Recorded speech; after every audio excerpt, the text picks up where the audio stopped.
Dit is die tweede keer dat ons die depressie-angstigheidsbootcamp aanbied. Dis op Google Meet en net coaching vriende het toegang tot dit.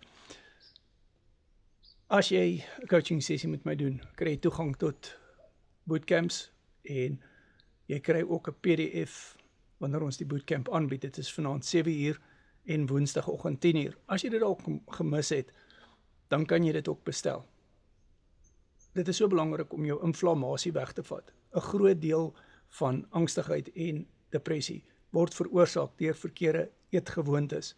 Dit veroorsaak dat jy inflammasie het, ook in die brein. Ons gaan daaroor praat, hoe insulienweerstandigheid inflammasie vererger, jou TNF-alpha interleukin 6 seinmolekules opreguleer en letterlik inflammasie in jou brein veroorsaak. Nie alle depressie en angstigheid is dieetverwant nie, maar 'n baie groot gedeelte is wel.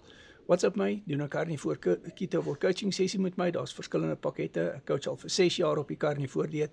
Ons het voorbeelde van mense wat ontslaag geraak het van hulle angstigheid en hulle depressie en in samewerking met hulle dokter kon afkom van hulle medikasies af nadat hulle insulienweerstandigheid weggevat het deur die Carnivore dieet reg te doen.